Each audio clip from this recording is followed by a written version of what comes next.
Hello, ladies and gents, and welcome to our English 410 class again in week 10. Hooray! We are so close to being done, guys.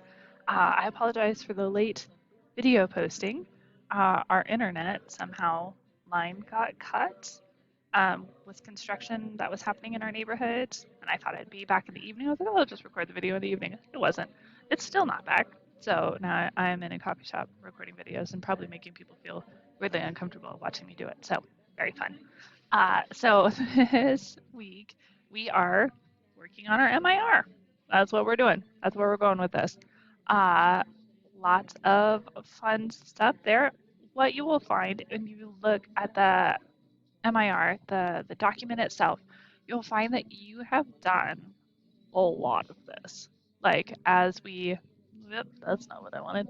Uh, as we look at the MIR and what it requires us to do, you will find you've done almost all of it. The letter of transmittal will be new, so that's something you'll be working on.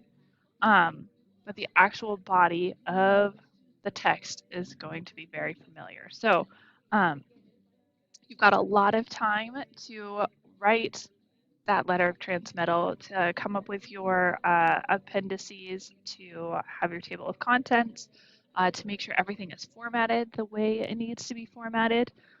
Honestly, the formatting is probably the most time-consuming bit of this because you're going to be taking multiple documents and merging them into one document because we've kind of created this piecemeal throughout the quarter. So if you go into the modules tab, I do have some resources to help you out on how to merge documents into one in Word. If you're using a different program than Word, Google Docs I know has ways to do that. I would just Google it, because I'm not as familiar with those programs. But Microsoft Word, I've got links to show you how to combine documents, how to do your page numbering because you want your page numbers to start on the first page of the body of the document, not on your cover page, not on your letter of transmittal, and not in your table of contents. So you want page one to be the actual first page of the document. So that's kind of a little tricky too. I've got a link to help you with that as well. So pay special attention to the formatting as you work on the MIR. And good luck.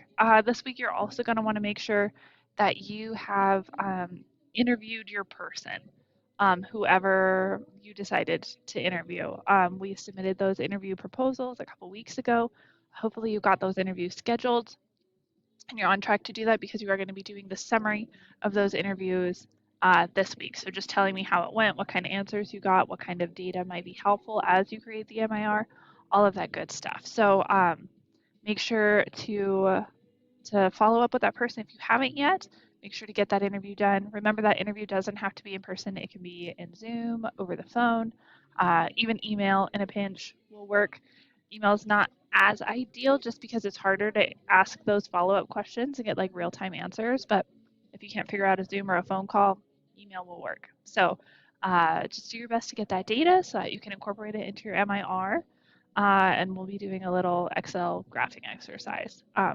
But by now that should be old hat because you've done lots of great Excel graphs as well. So we're really just trying to make that MIR come together, and we're gonna get it submitted on the 18th, and then your finals week is pretty smooth sailing. You're so close to being done, guys. So hang in there. Let me know if you have any questions, and have a great week.